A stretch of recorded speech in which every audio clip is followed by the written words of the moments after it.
मेरा ये मानना है कि ये एंटी प्रोपेगेंडा फिल्म है क्योंकि once more everybody loved it, and for all the people who came late, you can enjoy the visual treat that the trailer is. बसून घ्या मित्रा, बसून घ्या.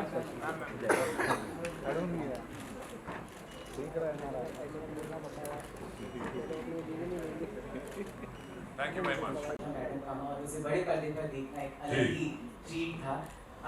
मेरा सवाल संदीप आपसे भी है और आनंद सर आपसे है कि 2 लैंग्वेजेस में क्यों नहीं भारत के हर कोने में ये कहानी पहुंचनी चाहिए? क्या कोई प्लानिंग है कि आगे अदर लैंग्वेजेस में भी आप इसे रिलीज करेंगे?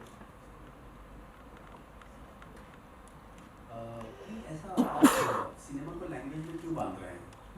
हिंदी हमारा राष्ट्र भाषा है और हिंदी ही होनी चाहिए। और क्योंकि एक मराठी में भी वो भगूर में रहते थे देवलाली में, तो जी ने, डायरेक्टर साहब ने और हम सब ने सोचा कि इसको मराठी में भी बनाना चाहिए, तो इसलिए हमने मराठी में भी इसको पेश कर रहे हैं हम। तो आप शायद उसको बांध रहे हैं कि हिंदी में ही क्यों? हिंदी ही मलयालम है, हिंदी ही कन्नड़ है, हिंदी ही तमिल है। हमने उसको बांटा है, भाषा एक ही है भारत का। I'll add to that. Savarkar ji उनकी सबसे बड़ी एक उपलब्धि जो उनको नहीं रही वो थी कि वो मराठी में बहुत ज़्यादातर उनके लेख मराठी में हैं, कविताएं, उनके नाटक, उनके विचार सब मराठी में उन्होंने बहुत लिखे थे। इसीलिए करके वो पूरे देश तक वो नहीं पहुंच पाए। जब मैंने भी इनको पढ़ने की कोशिश की तो मराठी में जितना उनके लैंग्वेज में जो एक दम है और एक मज़ा है जिसमें वो लिखते थे और बहुत ही कॉम्प्लिकेटेड लिखते थे, तो ये उस वजह से वो पूरे देश तक नहीं पहुंच पाए। इसीलिए मैंने इसको हिंदी में चूज़ किया और मराठी इसीलिए क्योंकि वो मराठी थे और मैं चाहता हूँ कि महाराष्ट्र के गांव-गांव तक ये पिक्चर पहुँचे। और जब मैंने ये पिक्चर मराठी में देखी, पूरी नहीं देखी, जितनी देखी, मुझे ये पिक्चर मराठी में और भी सुंदर लगी। और बाकी लैंग्वेजेस का तो वो खैर जी वाले डिसाइड करेंगे कैसे करना है नहीं करना। मैं तो चाहूँगा कि ये दुनिया की हर लैंग्वेज में ट्रांसलेट की जाए और पूरे हिंदुस्तान में ही नहीं, देश विदेश में स्वतंत्र वीर सावरकर की कहानी पहुँचनी चाहिए, because it will show the world the horrors of colonialism that we went through, which were somewhere missing in Richard Attenborough's take on Gandhi.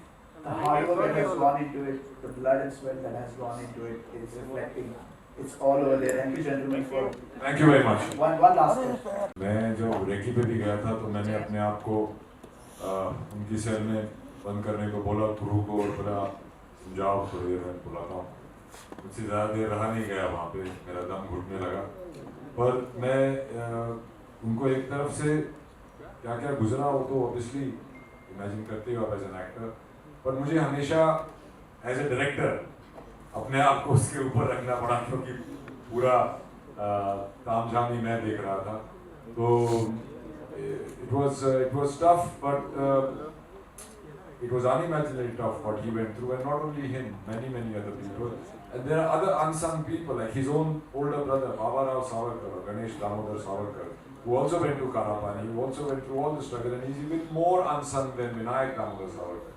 So there are many more people who suffered a lot, but nobody was a prolific writer, poet, and an ideologue like Mr. Vinayak Savarkar was.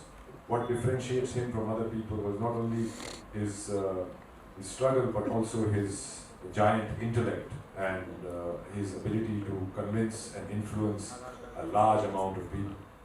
That's why he's so important today. We're going to take one.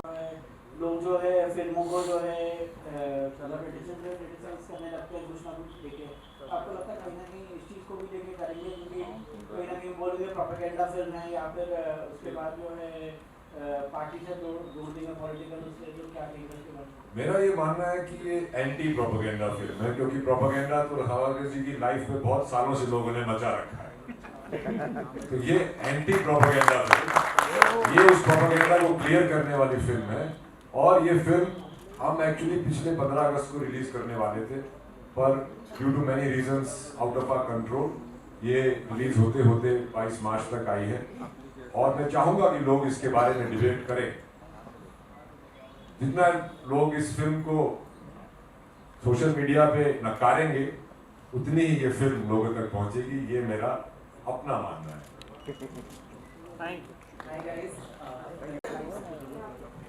हाँ जी बताइए, आपका mike ऊपर ले लो। Hello Randeep sir, Rasika Shinde from Mumbai Tarun Bharat. अभी आपने कहा कि मराठी में आपने ये मूवी देखा और भी ज़्यादा सुंदर लगा। Thank you so much for that. मुझे ये पूछना है कि जब भी आप कोई बायोपिक करते हैं तो उनके कैरेक्टर में से कुछ चीज़ें as a actor, as a इंसान आप अपने पास रखते हो।